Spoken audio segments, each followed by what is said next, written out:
It is a privilege and pleasure to once again have Philip Jones from Sound United with us.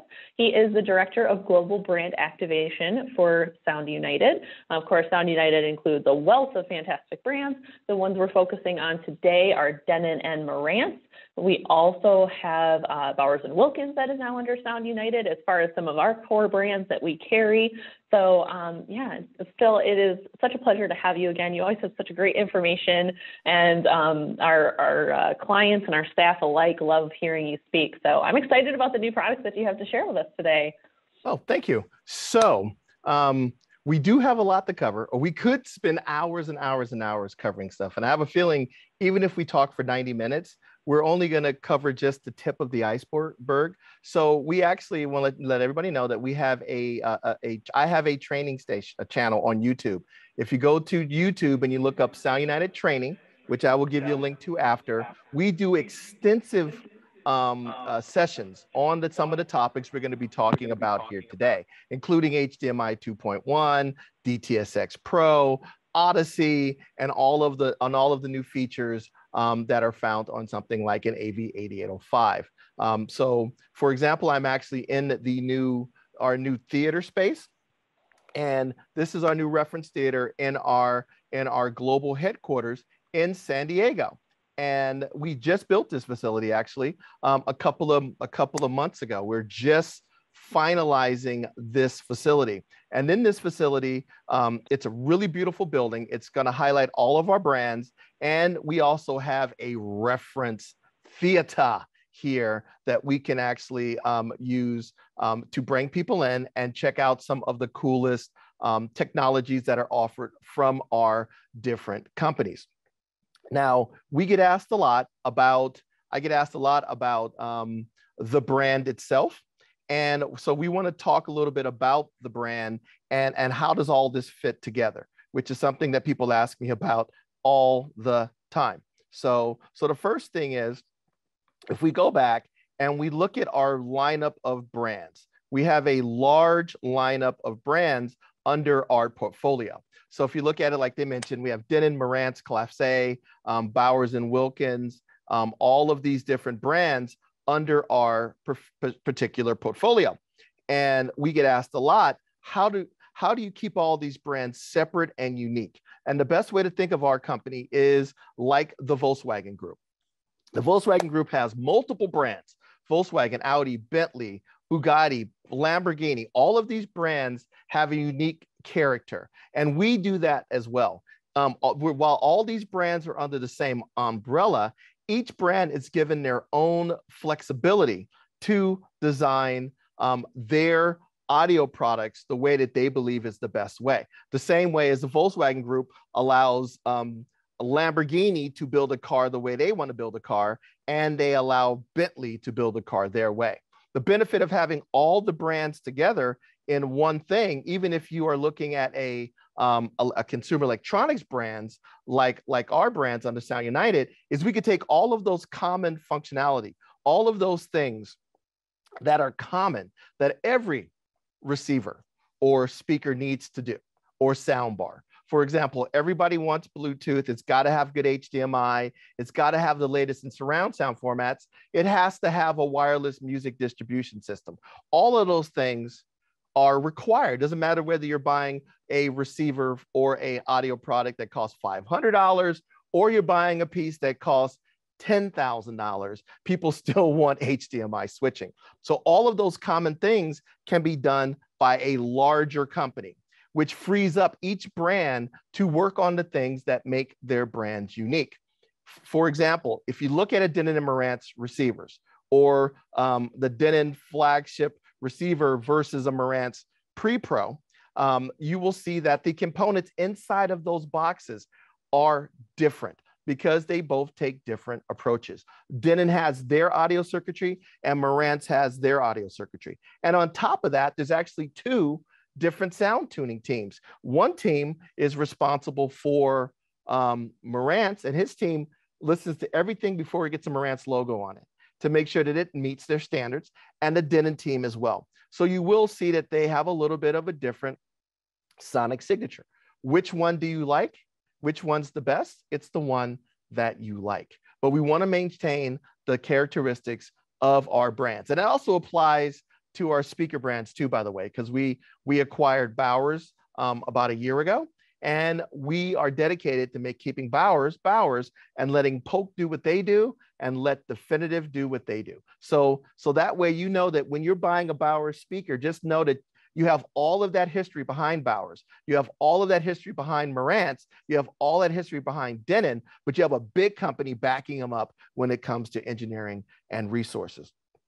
So we always want to point that out. And like I said, the Marantz pieces use premium parts, and they use more parts. And those premium parts and those more parts, the higher parts count, is one of the reasons why you do pay a premium for a Marantz product over a Denon product.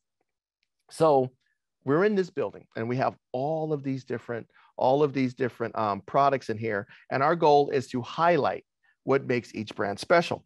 Now, if you look at the space, this is our lobby. And that big old wall you see there is actually speakers. So there's about, that is connected to one of our HEOS wireless distribution system. In this building, we have 77 pendulum speakers, 22 subwoofers, and 6 miles of AudioQuest wire just for the HEOS wireless music distribution in the building. Not counting all of the rooms that are in this space. A little later, if you check out our YouTube video, we tour all the different rooms. We have a hi-fi room, theater rooms, showrooms, lab spaces, and everything else. So you should really check out our Sound United YouTube channel to see a tour of the building. But today, we're going to talk a little bit about the theater. And then the theater represents some of our best components and products that we could possibly put into this theater. And this theater, of course, contains a large variety of Bowers speakers, a lot of them, as well as where it's going to be really well acoustically treated. So our goal with this space is to take some of our best products, and work with our partners to build kind of a system that people can go through, and we can experiment, try out the latest movies, the latest surround sound formats, and make sure that it sounds great. A lot of the stuff that's in this room is stuff that you can do in your room, which is why we have our webinars about those particular things. How do we pick the acoustic treatments? Where should acoustic treatments go? You know, diffusers and absorbers. How many subwoofers? Where did I place the subwoofers? Do I need 2? Do I need 6? Do I need 4? What's the benefit of all those subwoofers? What dictates a large speaker versus a small speaker? What is Dts X Pro and the layout difference between Dts X Pro and Dolby Atmos? All that stuff we will answer, and this room is designed to show you. So we're really proud of this space. Now, this space does have a big system in it. This kind of shows you what's in the room. We can't really go through everything, but we'll just say it's a whole lot of components. This is actually the speaker system. It's a Bowers CT custom theater system. Each channel is defined, with the exception of the center channel, as large. You'll see that each of the left, the right, the center, the surround backs are all large, and they all have their own 15-inch bass speakers. There's multiple LFEs in this room, and it's all driven by the little itty bitty rack that's sitting behind me. And highlighted in that rack is the new Marantz AV8805A, which we believe is one of the best sounding, highest performing surround sound processors at its price point. And the goal is to be the brain of this particular system. We know that components, receivers are great, but as you start to separate from separate into separates, and you have dedicated amplifiers for channels and things like that, it gives you a couple of benefits. The first thing, amplifiers make noise. Getting the amplifiers away from your surround sound processor gives you, you're less likely for those big, powerful signals from the amplifier to interfere with the small signals that are coming from your sources. The next thing, having a surround sound processor means you have more real estate for NZs and outsies. The little all of your different sources, whether you want multiple video players and game systems and things like that. So it frees up space. It allows you, takes the noisier components out of the, it separates the noisy components from the sensitive components, and it gives you the ability to expand. In my house, I have an AV8805, which I'm going to send up for the upgrade to make an 8805A. And I'm running one amplifier, and one PM10 and one M77.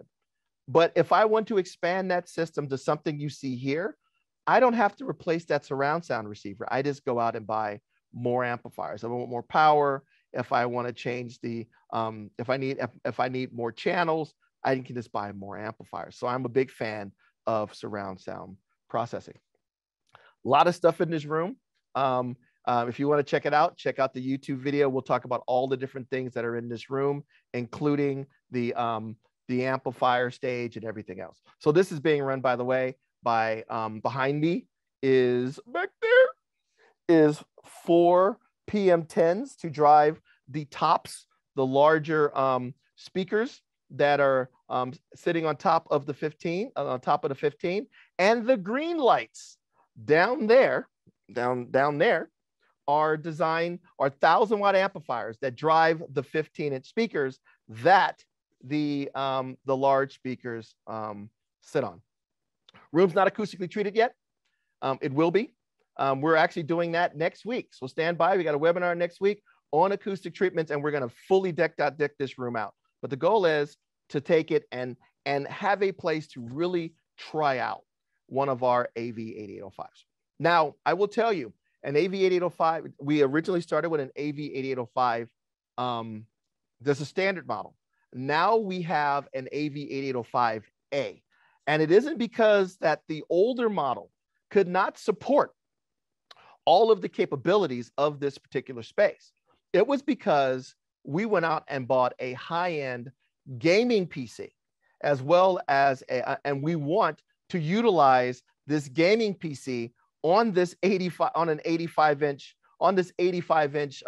Sony 8K TV to play video games in this room. And because of the need to pass higher bandwidth when it comes to HDMI signals is why we upgraded.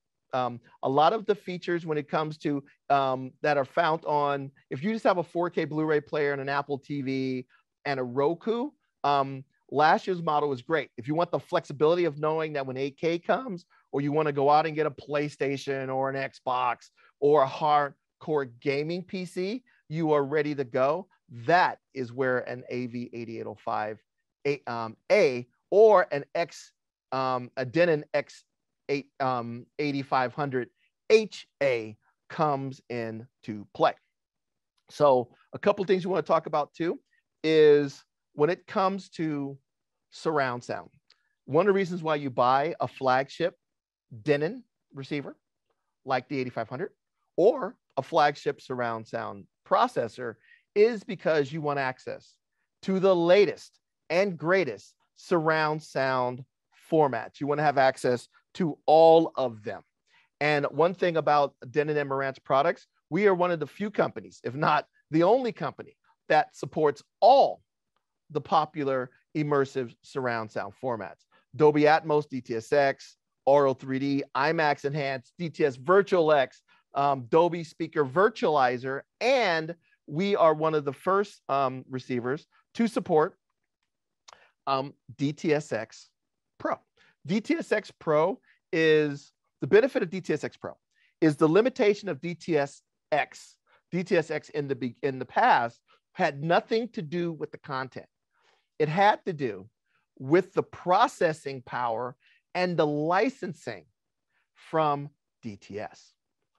The DTS is an object-based surround sound format, not a channel-based format.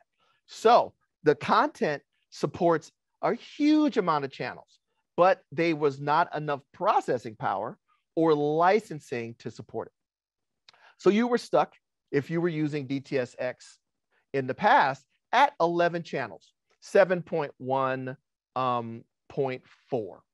And now you can go up to, on our receivers and our better receivers and our surround sound processor, up to 13.2 channels, or 7.1.6 or 9.1.4. Now, the good thing about this format is all of the discs you already have all the DTS X material you already have is good. And it is, and it will, and as you get your systems get better and better and better, that material will sound better and better and better. DTS X Pro, by the way, can support up to 30.2 in surround sound. So you can have 30 surround sound channels, whether they're centers, heights, surrounds, as well as 2 LFE channels. Dolby Atmos has 1, DTS X has 2. You can have 9 subwoofers, but they're all being fed the same signal. It's a 0.1, which always drives me crazy when I see that. That's another reason why this room has so much stuff in it, is because right now we're running it as a 7.1.6, but we realize in the future, we're gonna need more channels. That's why there's 12 in the ceiling in this particular room and a huge amount of connections and a big old rack behind me, because we wanna make sure that as things progress, we are good to go. So this is coming as a firmware update. And anybody who has an older DTS X8500 or an older AV8805, or buys the new A version of those, the AV8805A and the X8500HA, will get this update. So the cool thing about it is really good surround sound, great up mixing. So whether if the content comes in as DTS X, it'll come in, it will be decoded. The renderer will look at how many channels you have, up to 30 channels, and then it will place those objects in your room based on how many channels you have. If you play back older DTS X content, there's actually an up mixer, which can up mix that content to utilize all of the channels. So if you went out and got Jurassic Park, like 15, 20 years ago on a Blu-ray, and that's played back in DTS, it will actually be up mixed to utilize by the Marantz receiver behind me, or the Marantz processor behind me, or one of our other flagship receivers from Marantz or Denon, to utilize all of the channels that are found on your receiver. And it will even up mix non-DTS X content. So if you have an Apple TV and you're playing back PCM or using a game system that outputs PCM, it can also convert that up to a huge, up to now 13.2 channels. In addition, you'll notice that in this room, we have a lot of subwoofers. There's a subwoofer, basically a 15-inch subwoofer around for each of the surround channels. I'm actually going to put a 15-inch subwoofer with the center channel as well. Well, why would you do that? Well, the thing is, we support, like I said, all of the different surround sound formats. And one of the biggest and baddest is Imax Enhanced. Now, if you have one subwoofer, you'll still be fine. The receiver will know how to decode that. But if you go and you look at an IMAX theater, they really don't have 0.1 in an IMAX theater.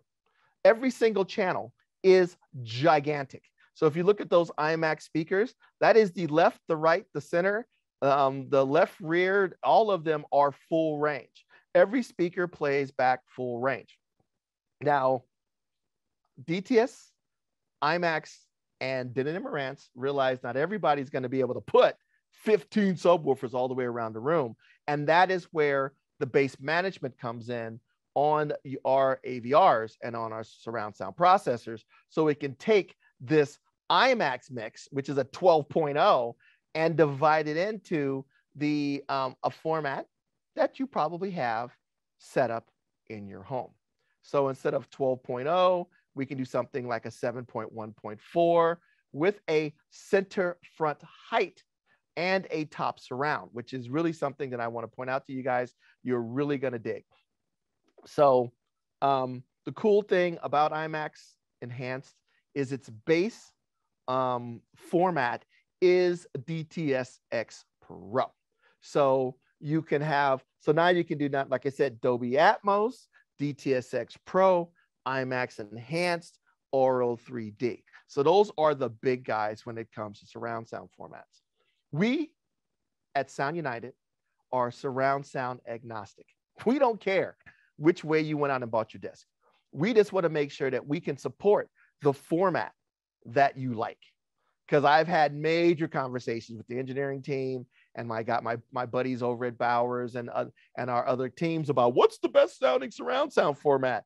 Atmos, Dts X, RO3D. They all sound great.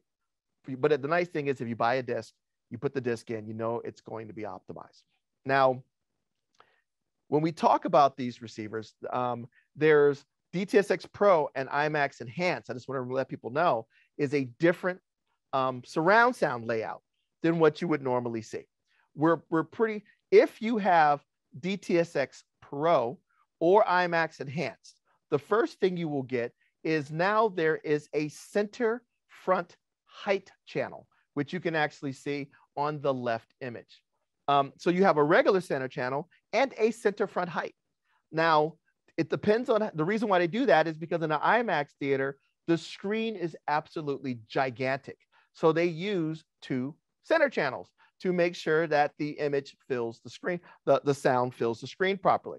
Depending on the mix, they can either send the same thing to both center channels. So you get an image. So now if you have an 85-inch screen, or say you have a non-acoustically transparent home theater screen, which I have, I can put a center channel above and a center channel below, and the voices will come from dead center because of stereo imaging of the screen.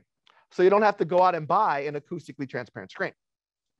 Another benefit of this is depending on the mix, if he wants to make a little kid talk from the bottom speaker and King Kong start from the top speaker, he can do that. All he does is it's an object in space. He mixes the mix. He puts the object in a location. I want the object to be way up high, and the receiver will look at it, see how many speakers you have. And if you have a center front height, it will do it.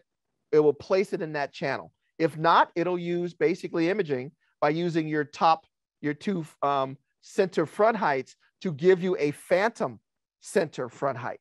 But the more speakers you put in the room, the easier it is for the receiver or the surround sound processor to place the object where the engineer decided they wanted it to go.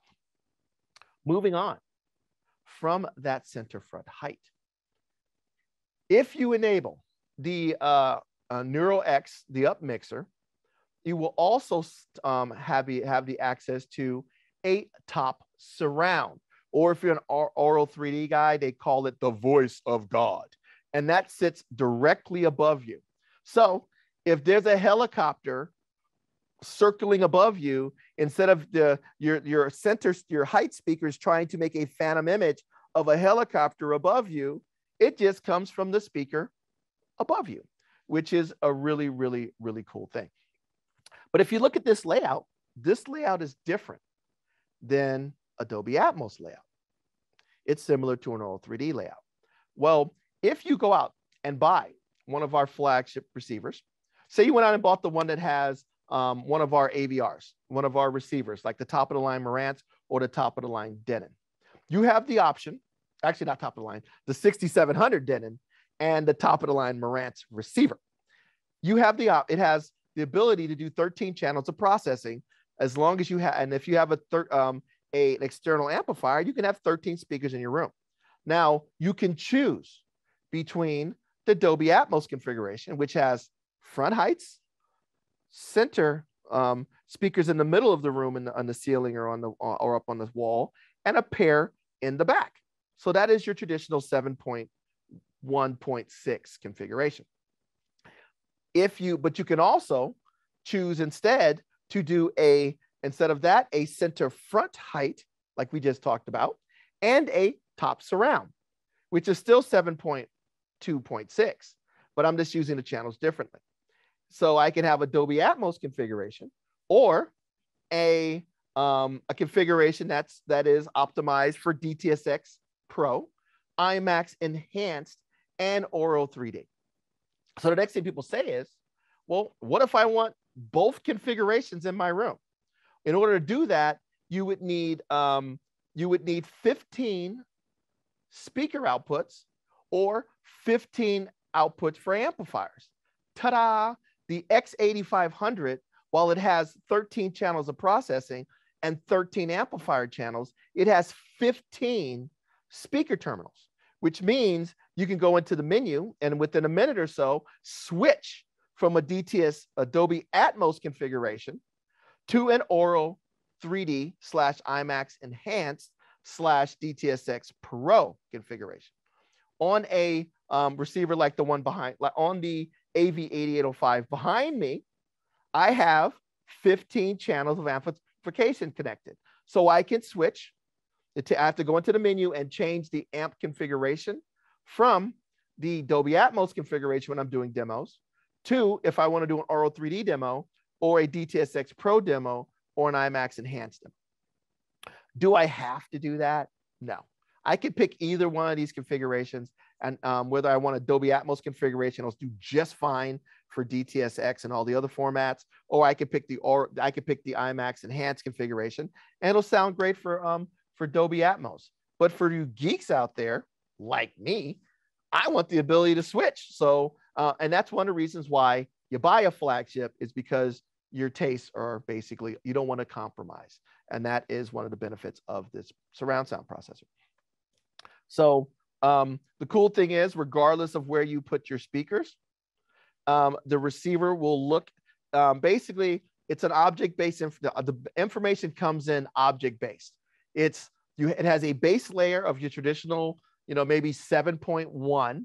Then there are objects. Each of the, they can assign hundreds of different objects, a helicopter, and they can assign it to a location, a size, and a volume.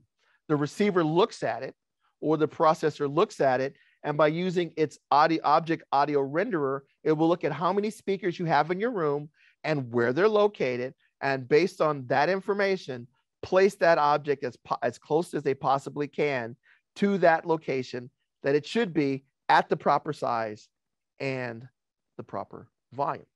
So people go, well, which one should I use when I lay stuff out?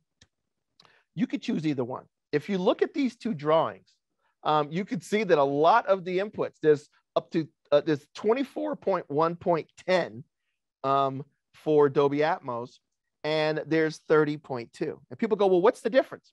Well, DTS says all of the channels are the same. So we're just going to call it 30.2. 30 surround channels, whether they're on the floor, whether they're in the ceiling. The quality of all of them are the same. So I'll leave, they're just 30 channels. And there's 2 LFE channels.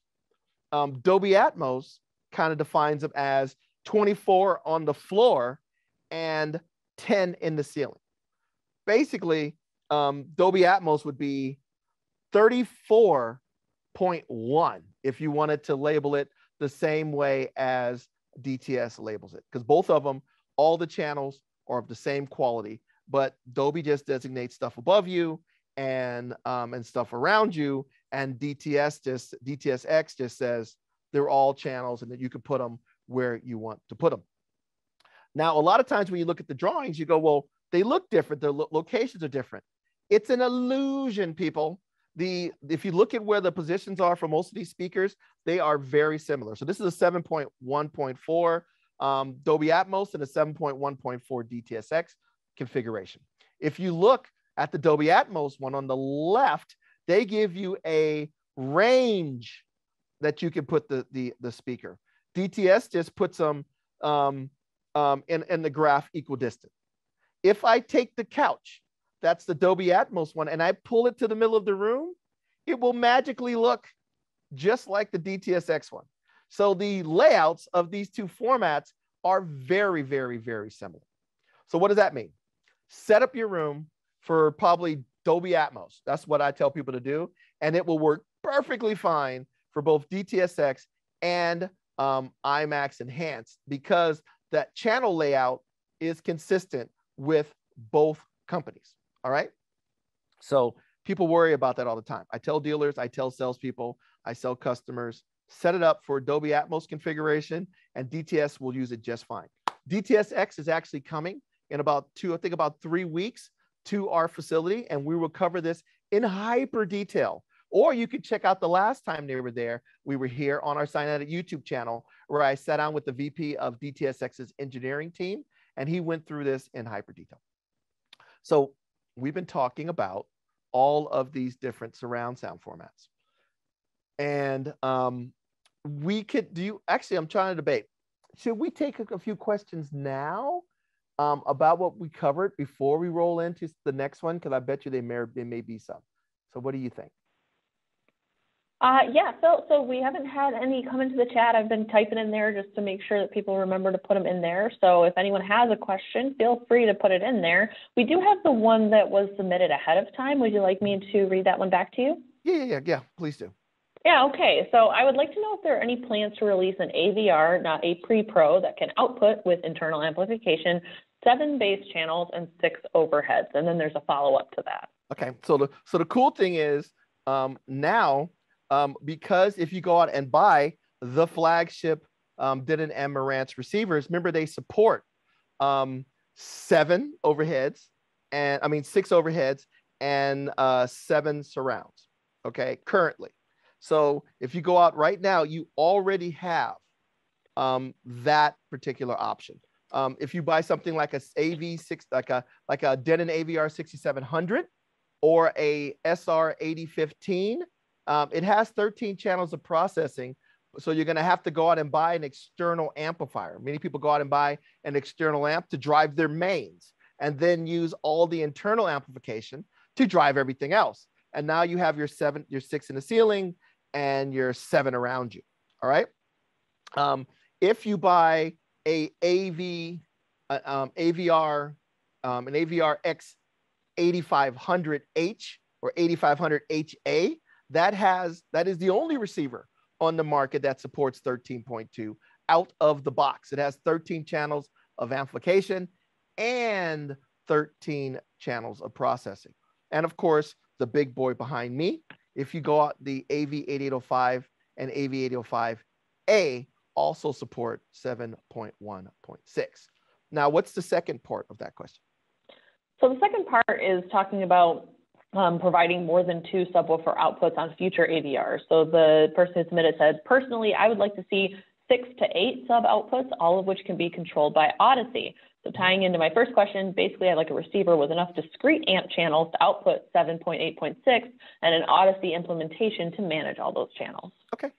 So the first thing is ARC receivers right now support 2 equalized 2 subwoofers right now. Now, in this demo space, and every time I do a demo space, we always bring 4 to 6 subwoofers. And the reason why we do that is it's more even bass. You get rid of the peaks and dips, which we'll talk about in a few minutes. Now, what we do is so say I bring 4 subwoofers. I put 2 of the subwoofers symmetrical because they will interact in the room the exact same way. And I run that off of sub number 1 output. I take the other 2 and I put them in the room someplace else symmetrically, same distance from the wall or whatever it would be. And then I put that one on subwoofer 2. The way Odyssey does it right now is it equalizes it measures the A subs and equalizes them. It measures the subs in the back, 3 and 4, equalizes them together and then sums them together and equalizes. Because the main difference is you want to have at the microphone position, all 4 subwoofers need to have balanced bass.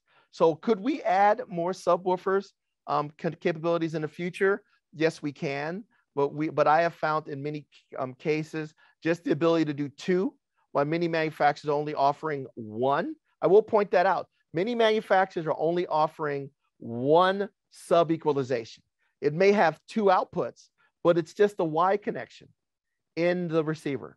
Odyssey will EQ 2 subwoofers separately, or 2 subwoofer pairs or subs separately. So you can do these 3 and these 3, or these 2 and these 2, whatever you'd want to do. So I can see in the future doing more, but you'll be amazed at what you can do with a single subwoofer or but just those 2 outputs. And let's talk a little bit about that as we go along. 2 tuning a room, because this is a great segue into Odyssey. There's different types of room calibration software programs. Depending on the Marantz or Denon AVR you purchase, they get bigger brains. Bigger brains can do better Odyssey processing. So as you spend more money, you get more channels. As you get more channels, you need more capabilities, more tuning, and the Odyssey system gets better and better and better. So the first thing, all Odyssey systems have some sort of speaker setup, distance, sensitivity, and bass. Let's talk a little bit about this distance and sensitivity thing. A lot of times people look at their speakers and the Odyssey microphone will measure the system and say that your left speaker is further away than your right speaker. We are not talking about physical distance. We are talking about acoustical difference, okay? A lot of times people look and say, wow, my subwoofer, it's only 12 feet away, but the receiver says it is 13 feet away.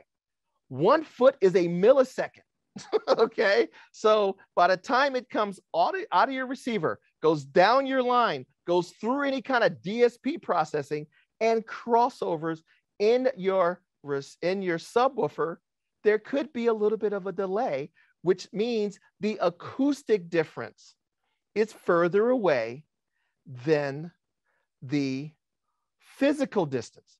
And I see people change. So if Odyssey says your speakers are further away or at a different, or one is further away than the other, or your center channel is further than what you say or closer than what you say, it is because it's measuring the acoustic distance or time to get to your seat.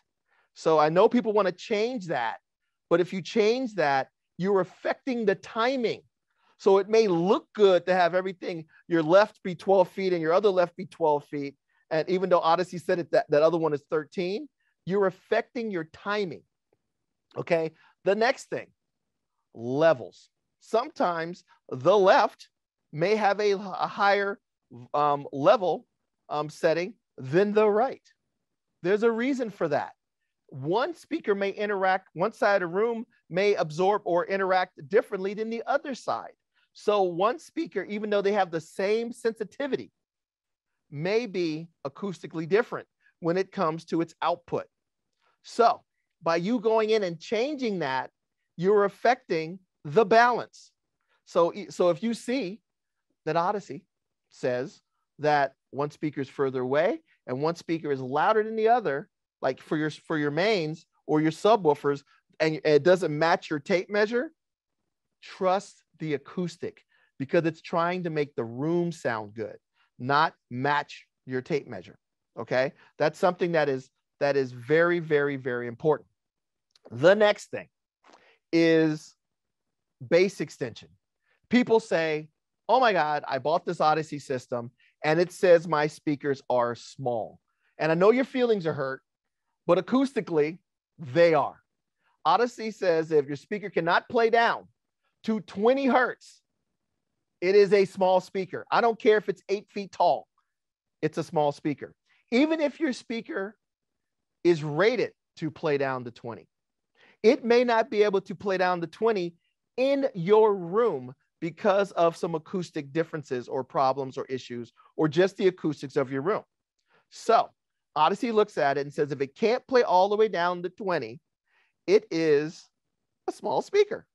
In this room, these speakers play all the way down to 16.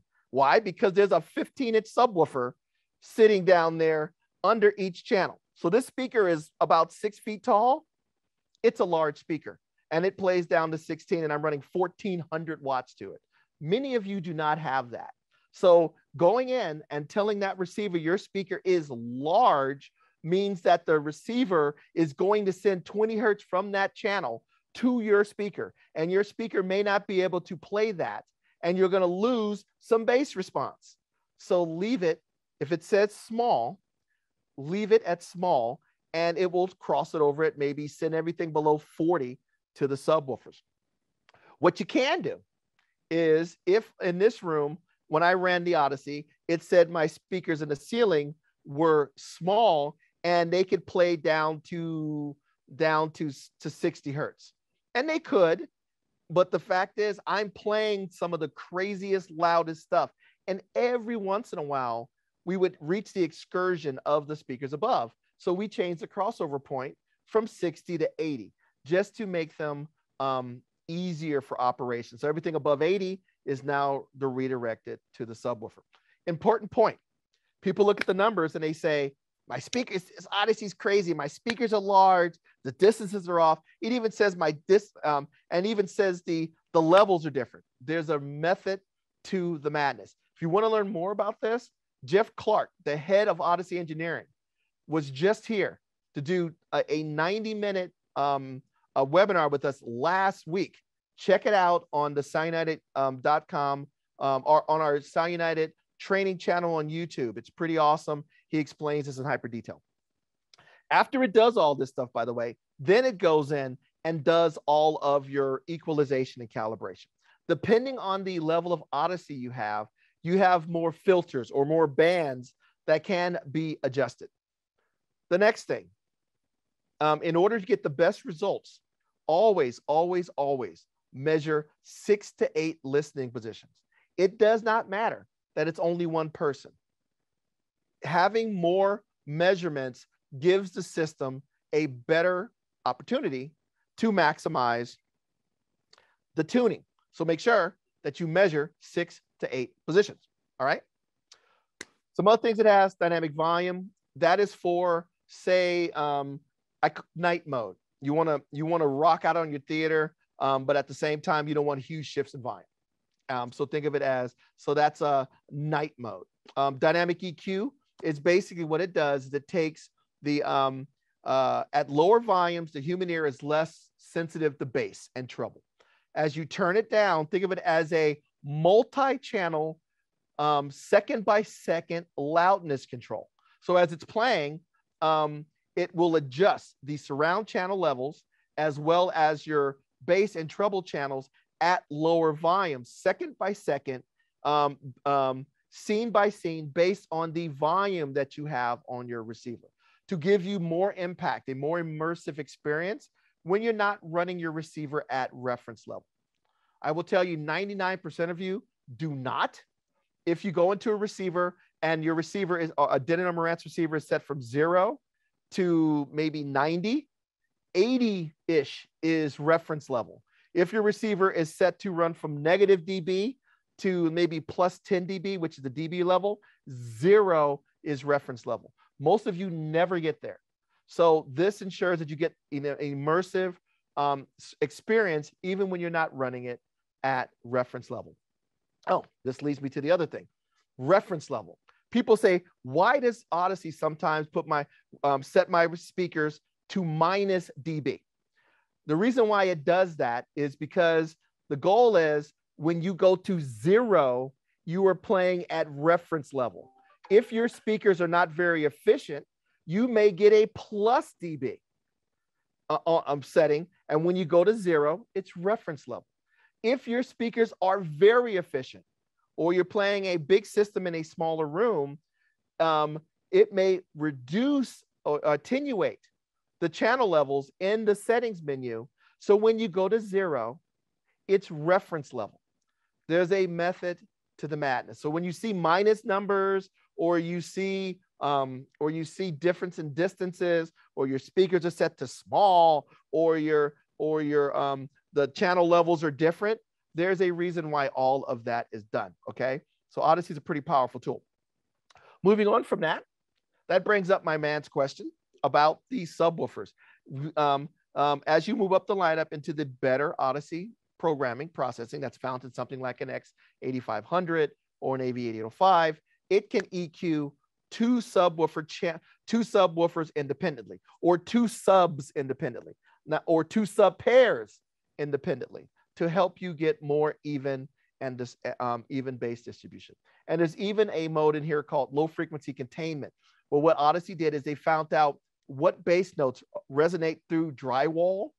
And what they do is the system will replace those bass notes with other bass notes, so it doesn't go through the walls and disturb your neighbors or your spouse while they're asleep. Is this the best bass in the world? No, but some bass is better than no bass. So these are two step-up features. Now, the subwoofer thing is important, like we talked about. I always recommend to everybody, 2 smaller subs are always going to be better than 1 big one, because 1 big one will always have peaks and nulls in your room. As you walk around the room, you'll notice that there's dips and peaks in the bass. That is because the bass is bouncing off of the walls, getting trapped in the corners, and it's canceling out in some locations.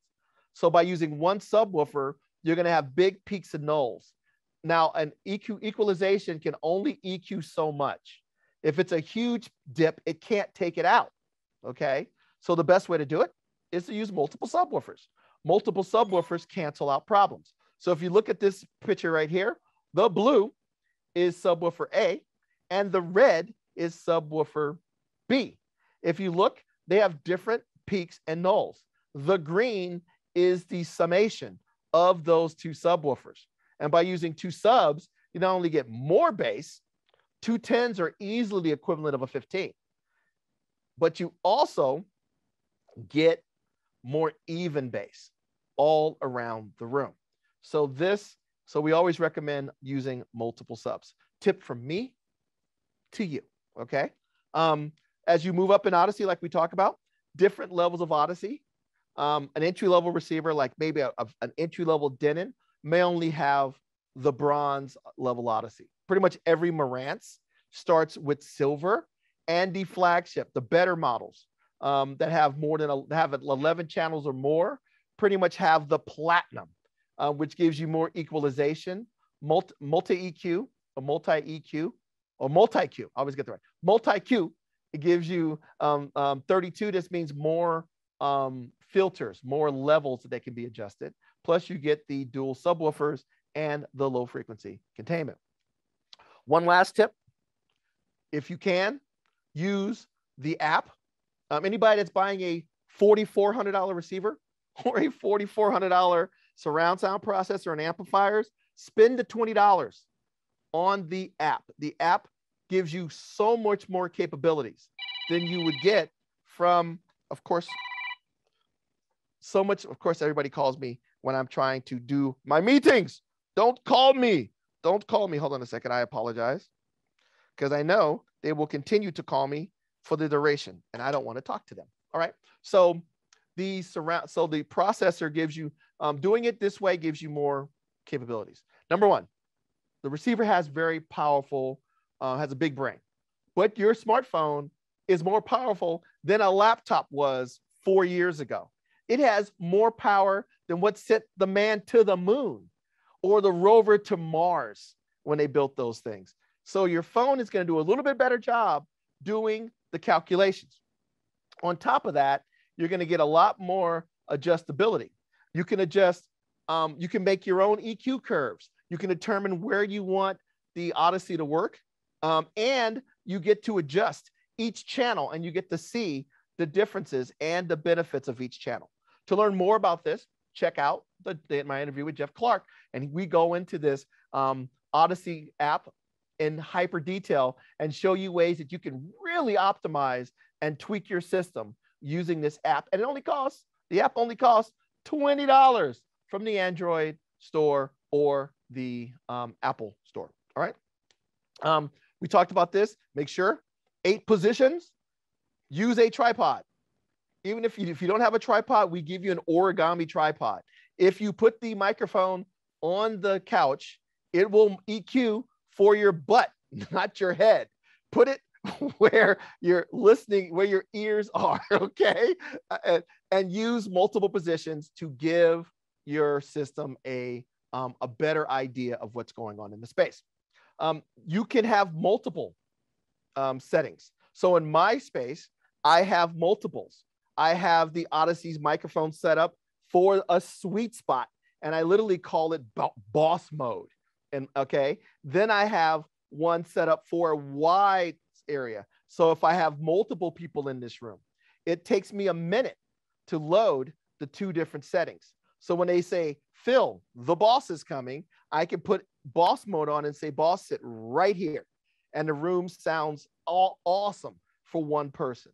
Then they say, hey, we have guests coming from Paulson's. Can you do a demo for 6 people? I can put it into group mode and I can go in and make those adjustments.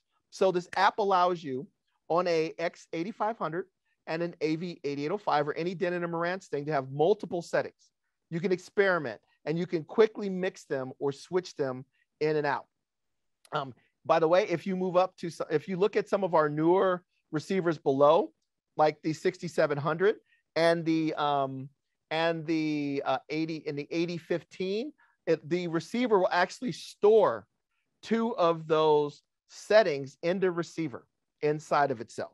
So you can actually have one optimized for, say you have a big glass doors and a TV, day mode. So you can do a full Odyssey calibration and tune it for day mode. Then I can drop the screen, close the blinds, and tune it for night mode. And I can have 2 different ones. I can have, like I said, big boss mode or just me mode, because I watch a lot of movies by myself. And I can have the family mode where it's EQ'd for the entire family. Lots and lots of capabilities. On the, I have to repeat this, on the flagship models, the X8500 and the AV8805, you need to load those from the app. On the 6700, 4700, 2700, or the Denon 60, or the Marantz 8015, 7015, those types of receivers, it has 2 presets. So that's something, the difference between the 2. So utilize Odyssey, maximize Odyssey. Now, the main reason why the receiver behind, the processor behind me was replaced was because of 8K. That is why. All of the surround sound stuff we talked about, the Odyssey capabilities, the surround sound modes, the Dts X and RO3D and the latest surround sound formats, all of that stuff was found on the last year's flagship Denons and Marantz's. The main difference was people were looking for the opportunity to take advantage of 8K or ultra high frame rate, 4K 120. Now, in order to do that, they need a new specification. And the goal of that is to give you a better gaming experience, a better user experience, you know, better audio, better video. The main reason, the only reason why they really had to come up with a new surround sound format is the video side. More resolution or more frame rates or more frames per second requires more bandwidth. And the old system did not support more bandwidth. If you are a movie enthusiast right now and you're watching movies on your Apple TV at 4K 24, you don't need the extra bandwidth right now. If you're someone that's playing, that's watching maybe sports at an HDR at 4K at 60 frames per second, you don't need the bandwidth right now. If you, the benefit of having the bandwidth is I like to say buy once, cry once, knowing that if something comes out that needs that bandwidth, you can support it. Those that are going to get it right now are those gamers, people who are looking at these latest game systems and gaming PCs. These game systems and gaming PCs with the proper graphics card can support 8K at up to 60 frames per second and 4K at up to 120 frames per second.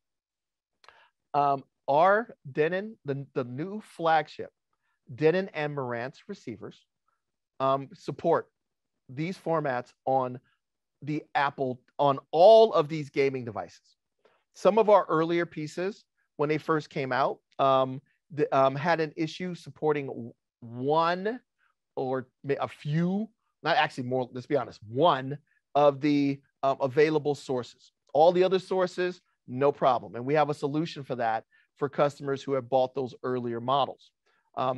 But if you buy a flagship model, the ones right now, the ones that are in, that you can get at Paulson's, that are the HAs, you do not have to worry about that. You are good to go. I don't care what gaming system, what PC you plug it in, you are good to go. So I just want to stress that and point that out, okay? Now, The main reason, like we talked about, was those high frame rates require more bandwidth. So the new system, the old system supported up to 18 gigabits per second. That's enough for 4K at 60 frames per second. But to do these insane frame rates, 4K at 120 or 8K at 60, we needed 48 would be the maximum that would be required. Now, while 48 is the maximum, that's like saying the speed limit is 200 miles an hour. That's nice, but nothing can utilize it right now. There's not a car out there, very few cars out there or things out there that can do it. The main thing is we support up to 40 gigabits per second. And we'll talk about why that's important.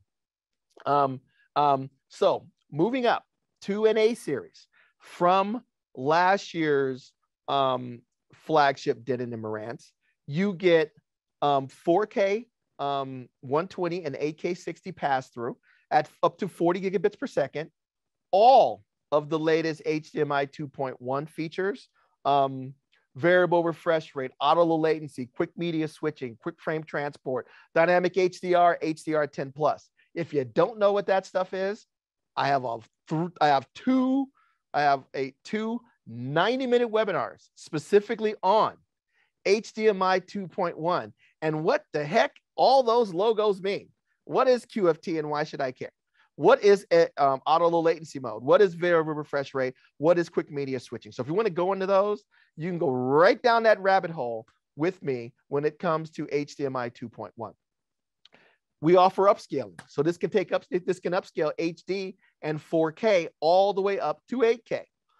It has the latest in copyright protection, HDCP 2.3. So you have to worry about in the future, your receiver not having the rights to play back that latest source. And of course, we had to add different signal format options. Before, you used to have a standard and enhanced. Standard was for older systems. Say you had a PlayStation 1. Standard meant it was more likely to properly work with that system. Enhanced was for if you had a newer HDMI source, an Apple TV, a 4K Blu-ray player, a 4K Roku, a PlayStation 4. Now 8K Enhanced is for HDMI 2.1 enabled devices. Do not select 8K Enhanced unless you have an 8K TV or 8K display, because the way an HDMI cable is utilized is different in HDMI 2.1, which is versus HDMI 2.0B. And if you switch to 8K Enhanced and you do not have an 8K TV, your TV will not understand the signal and you will get no picture, okay? So, and the receiver will remind you, are you sure you want to switch to 8K? Are you sure? Do you have an 8K TV? Are you sure? And if you do, it will allow you, then you go ahead and switch it. But that's a tip from me to you. And of course, we even have an info screen. So I can actually see by bringing up the info screen what my source is sending. Is it sending 8K? Is it sending 4K 120? What's the bit rate? What's the frame rate? What other features? Is it sending out variable refresh rate or dynamic HDR? I can see that from that info screen. See where we're at? Okay, we're pretty good. So we mentioned that our receivers support up to 40. And people go, what 40? Well, the maximum is 48. Well, while the maximum is 48, a modern TV, all modern displays utilize 10-bit panels. And if I look at a 10-bit panel at 4K at 120 frames per second, a 10-bit panel to show all the color it is capable of showing only requires 40. At 8K at 24 frames per second, a 10-bit panel showing you all the color only requires 40. On a at 8K at 60 frames per second, a 10-bit panel showing you all the color that can go that is supported by HDMI 2.1 only supports 40.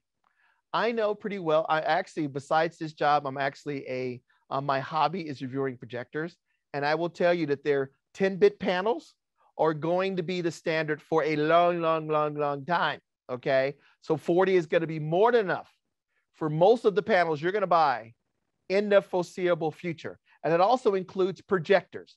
So you have a flat panel TV or a projector, those are 10-bit systems. On top of that, the gaming systems, the outputs of the gaming systems can only support 40. So the sources themselves only support 40.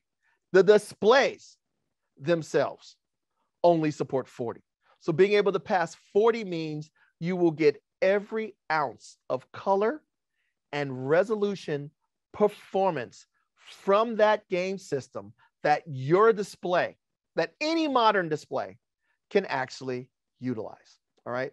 So that's something that I want to point out.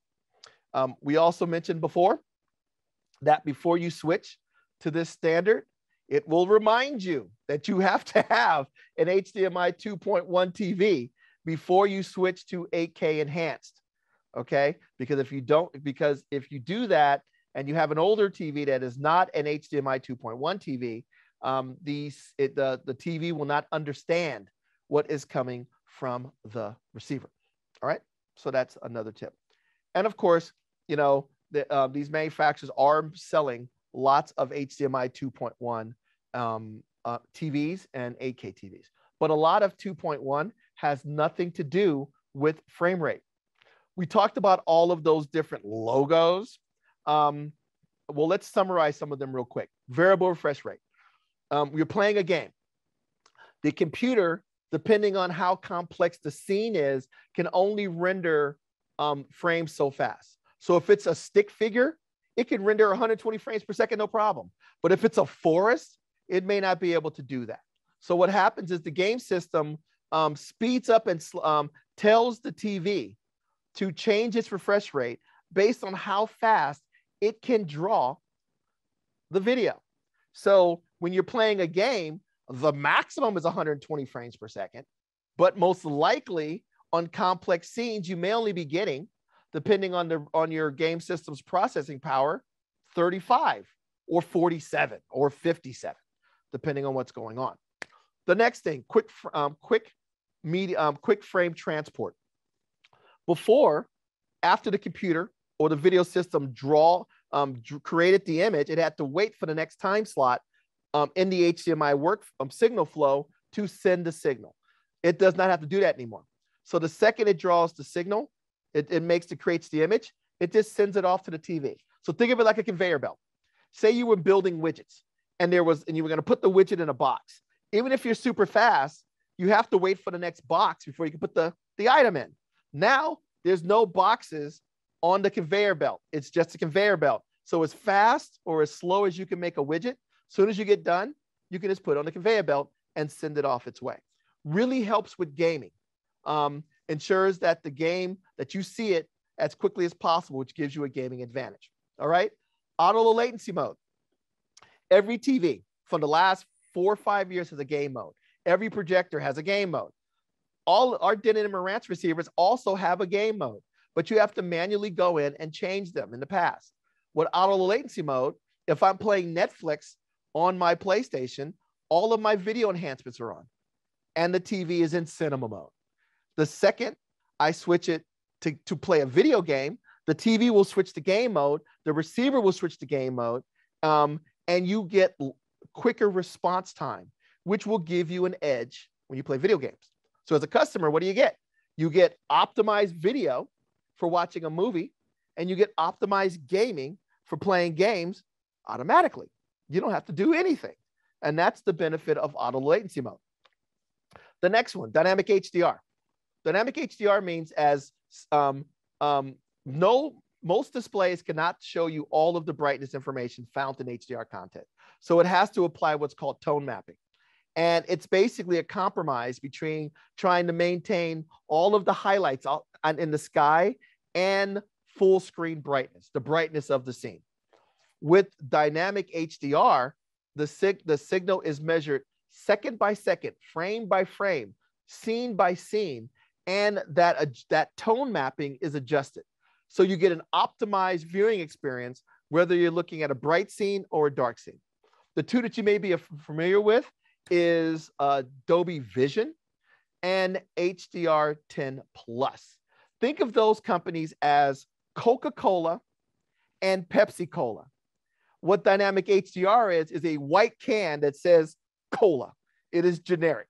So not only does it support, so now the receivers support Dolby Atmos, it supports, Dolby Vision, it supports HDR10 Plus, but it also supports a generic version of dynamic HDR, the cola. Okay, so that's what's nice about it as well. Quick media switching. Quick media switching is when you switch from one frame rate to another frame rate, or from one type of content to another type of content, the communication to verify rights requires the screen to go blank. Quick media switching is if I go from a 60 frame per second menu to a 24p movie, I don't have to verify those rights anymore, and I don't get a blank screen. So the movie starts quicker. Ta-da! And the last one is enhanced audio return channel. Many of us have a ton of sources. I have Blu-ray players, Apple TVs, Rokus, all that stuff. But if you have an 8K TV, an 8K TV, most likely the way you're going to get your first 8K content is going to be an internal application built into the LG, built into the Sony, or built into the Samsung TV. It's going to be built in. And that 8K content is probably going to be in surround sound. So you're going to want that signal to be sent to your receiver at its highest quality. And that is what's called, you need to use what's called audio return channel. One enhanced audio return channel basically means I have more bandwidth. So there's less compression. So if I'm playing an app that's built into a Sony TV, if that sound quality coming back from that Sony TV to my receiver can be the same quality as if I had a 4K Blu-ray player connected to the receiver. So if I'm doing Dts X Pro, or I'm doing Aural 3D, or I'm doing Imax Enhanced, or I'm doing Dolby Atmos, you know that you're getting the highest quality possible from the source. ARC will give you surround, but it has to apply some compression. eARC does not. So think of it as uncompressed MP3, not MP3, like I think of it as like an MP3 versus a CD. That's the best way to think of it. All right. Some other things. If I have a system, whether it's 2019, 2020, 2021, if I plug it directly in and I can send apps, sounds from that 8K signal to my TV via eARC and get the best sound and then take the sound from those sources and send the picture to the TV, no problem. And if I wanted to, I can just plug in my PlayStation or my Xbox or my gaming PC directly to the receiver, directly to the TV. That big gaming system is not going to fit in this rack. So that has to sit next to the TV, and I got to send the sound from the TV back to the receiver. So that's kind of how we're going to set up our gaming system in the theater that we are in right now. If I can also throw maybe an Xbox in the rack, and I can have the gaming PC connected to the TV and play back 8K games in Dolby Atmos. And then I can send Dolby Atmos sound from the Xbox to the 8K TV at 120 frames per second video by doing this type of configuration. Our receivers have one input. We have one 40 gigabit HDMI input that will support 8K 60 and 4K 120 built in. One. Okay. However, all of the other inputs support all of those other HDMI 2.1 features we talked about. So variable refresh rate, HDR10 plus, dynamic HDR, quick media switching, quick frame transport, all of that stuff is supported from all of the inputs. The new Apple TV has an HDMI 2.1 input on it. It's not because they're going to give you 8K content. It is because of quick media switching, because Apple does not like the fact that when you switch from the menu to an app like Netflix, the screen goes blank. So that's one. So it's more of a convenience feature thing. Could they do 8K in the future or 4K 120 in the future? Possibly. But the majority of the stuff you're going to be doing is eARC, higher quality, dynamic HDR, HDR10 plus, Dolby Vision, that type of stuff is what you're going to do. And guess what? You can plug that new Apple TV into any of the inputs and you are good to go. So we have one a 40 gigabit input 2.1. And think of it that way. We have one 40 gigabit HDMI 2.1 input and seven 18 gigabit 2.1 inputs. That's the best way to think about it, okay? And for most people who only have one game system, that should be enough. All right, we talked about the fact that you can monitor the information. You can monitor it. You can see by bringing up a menu what is going in, what is going out, what is the bandwidth capabilities, as well as what other cool features are being applied, whether it's eARC or variable refresh rate or whatever. All right, back of the receiver is pretty simple. There's the 8K input is labeled 8K, okay, and on the remote there's a button that says 8K. So it's pretty easy to find out which one is the 8K input. For those out there who have already bought an X8500 or who have already bought a AV8805 in the past, we are going to give those customers the option of upgrading. They have to send it to one of our service centers, and they will do a board replacement and an upgrade on your AV8805 or your X8500 for around $600. Now, and then when it comes back, it will be basically an AV8805HA. They will swap all the boards, the stickers, the labels, everything, and you will basically get an X8500 HA or AV8805A. It'd be the equivalent of you going out and buying a 2019 Corvette, and then the dealer saying, hey, if you ship that back and you pay a small fee, you can come pick up a 2021. That's what we're doing for our flagship customers. So I think it's smoking. It just shows our commitment to those customers. We try our best to add the latest surround sound formats and upgrade our receivers continuously in the future via firmware updates. And then we will try other things such as external boxes or board upgrades to make sure that our receivers last as long as possible. All right. So I know we covered a lot of stuff. So I'm gonna see if there's any questions. But if you guys want to, before we do that, if you guys want to learn more about some of the things we talked about, because we could only cover it in a very briefly, please subscribe to my Sound United YouTube channel. So it's YouTube at Sound United Training, or if you go to www.soundunited.com/webinars, you will see all of the different webinars we have coming out with companies such as Dts X, Audio Quest, room treatment companies, Odyssey, and the list goes on and on. So, do we have any questions? Wow, Phil, my head is spinning a little bit. That's so I know I talk fast. information. I apologize. That's okay. I'm learning so much, and I'm definitely more on the layman side of things. I mean, I'm like, cool, the screen looks great, things sound good. All right, I'm enjoying my movie, but it's so much fun to see some of the, not just the science, but also the passion behind it and how those things marry, right? It's form and function. So just so you know, I did drop in the chat box the link to the YouTube channel for your Sound United trainings. I've dropped that in there a couple times, and I just put that soundunited.com/webinars. So I will include all that, of course, in our follow-up email to everyone who registered. So I had a couple of questions for you, just in some conversations I've had with clients recently. First, you talked a lot about bass and subs and lots of subs. Is there such thing as too much bass? Me personally, I don't think so. Or is there such thing as too many subs in some of these setups? Normally,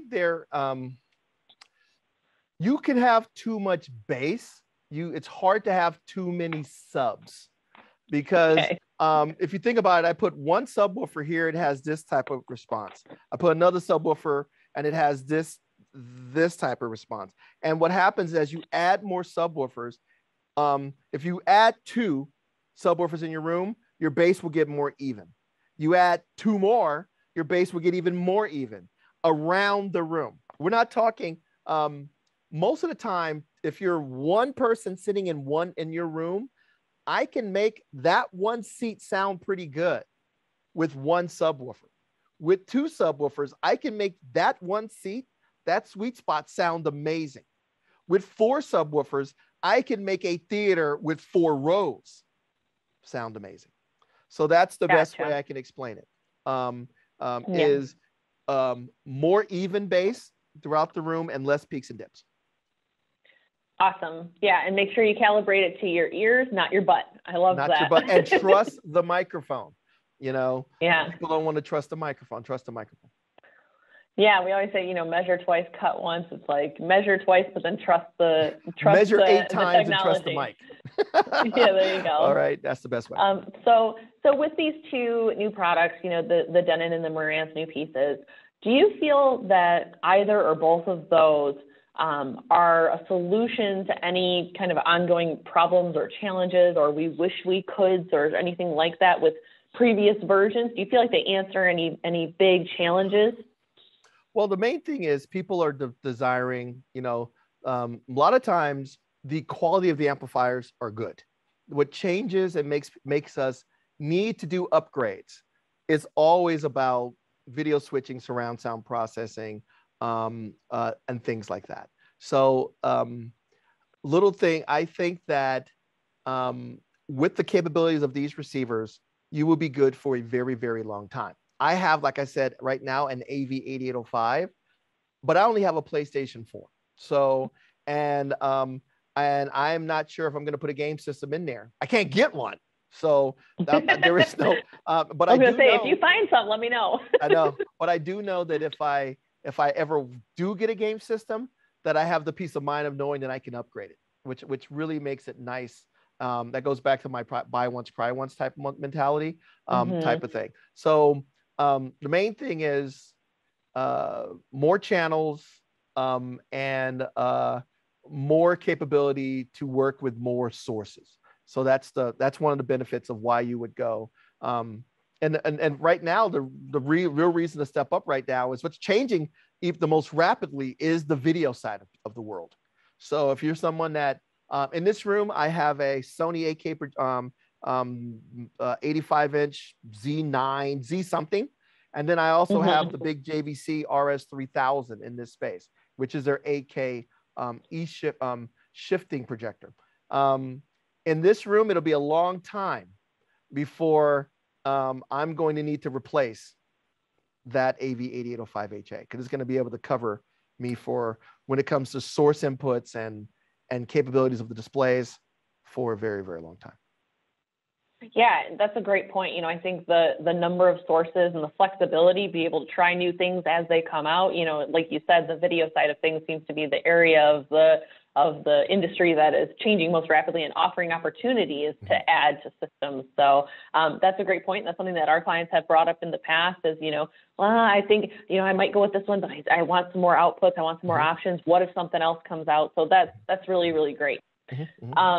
Cool. Well, we don't have any other questions that have come through. So Phil, do you have any kind of final thoughts or messages you'd like to leave us with? Yeah. Well, thank you guys for having me come and talk to you guys. I love the products are cool. There's nothing, home entertainment is fun. There's nothing like watching a movie in your own home and being as immersed as you would be if you were at a theater. And that's one of our goals, is to provide you with those types of options. So whether your budget is this room, with all the stuff that's in this room, I think it's over 200,000, actually about 250 with all of the acoustic treatments. But at the same time, you can get an amazing experience by spending a couple of $1,000 on a surround sound component system, or even a high quality sound bar at $1,000. Either way, I say you need great audio to go with your video. Video without audio is just surveillance. Make sure that you have it's 50% of the equation of the experience. So make sure that you have that you get a great sound system. And we are here at Sound United to provide you with anything you need, regardless of your budget. So that's it for me. Great. Well, thank you so much for that. And I know the budget question is always a big one for us here at Paulson's. We have something for everybody, and that's one of the great things about the Denon and the Marantz brands, is that they offer that variety as far as finding that perfect fit for your space, how you intend to use it, what you love most about the home theater experience, and what you're working with. And of course, we have financing available that's also very flexible. So exactly. Thank you again, Phil, so much for being with us. Everyone who has attended, thank you for being with us. I will be sending out some follow-up information, links to the YouTube channel Phil mentioned, and yeah, so look for an email from me, and thank you everyone who attended. We appreciate you.